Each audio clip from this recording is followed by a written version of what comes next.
Okay, so as most of you are probably already aware, the OSIRIS-REx mission is well underway, and there is supposed to be a separation event occurring here in the next 24 hours at the time of this recording, and the best location from which to observe it will be in the South Pacific. So if you happen to have access to a telescope or observatory in that location, then you are in luck. So what I'm showing here is I am pulling up some ephemeris information to determine the best possible framing of these two objects. So you'll have the main spacecraft, which I'm looking at here is the OSIRIS-REx, the spacecraft, and the other one is the sample return capsule. So I look up the first one, and that's going to tell me the sky coordinates from that particular location in Australia from which I will be capturing images.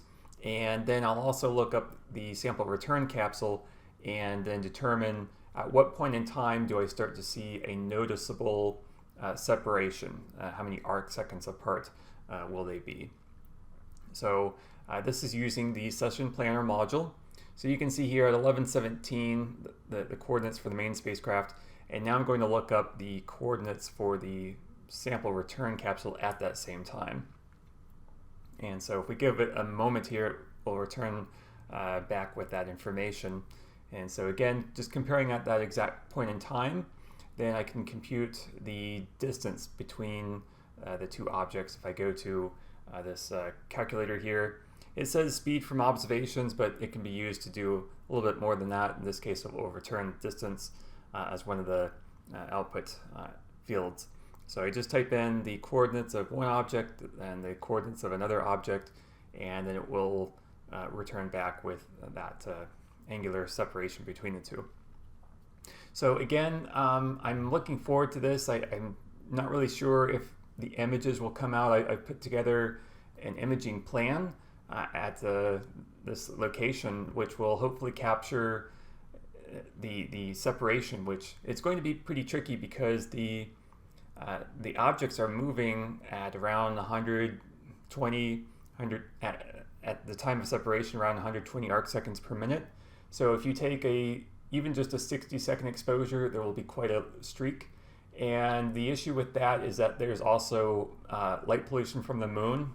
It will be at 68% illuminated, I believe, at that time. So as you take a longer exposure, you're actually losing signal-noise ratio on this object. So what you want to do is to capture a somewhat shorter exposure. I'm aiming for around 10 seconds, and also to have a plate scale at which you can hopefully have the object signal persist within a single pixel for a reasonable amount of time. So I'm actually looking at maybe binning 3x3, maybe even 4x4 for this particular situation. So anyway, it'll be interesting to see if any of this works out or not. I'm kind of hopeful to see that it will. And what you can see here is a graph showing the angular separation versus time for these two objects. And what is notable is that the visual, or the ability to visually resolve the two as distinct objects, that does not really start to happen until 11:07. And it's notable just because the actual separation event starts prior to that around 10:47. So you have quite a while until the two objects start to become visually discernible. Now, of course, all of the time and effort spent planning the observations, determining an optimal image acquisition plan, all of that really does not matter if the weather decides not to cooperate.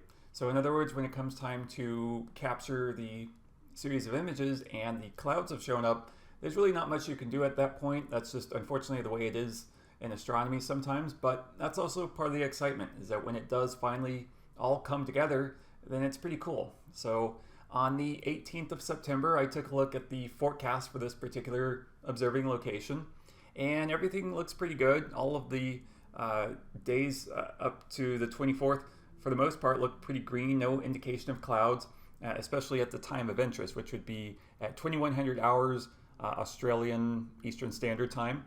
That looks pretty good. And then I go and I do another update not too long after that. And again, same indication, everything looks pretty good.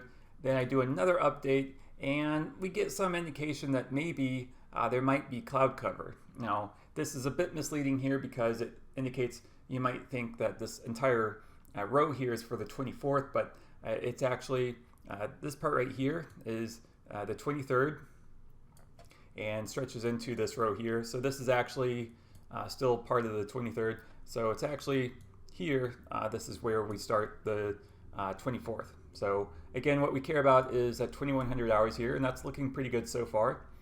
And so I do another update, same story, it looks pretty good. Another update here, and we're getting a hint that maybe 13% cloud cover. Okay, not a big deal. And then I do another update, 0%, another update, 12%. So it's kind of going back and forth. And another update, 5%.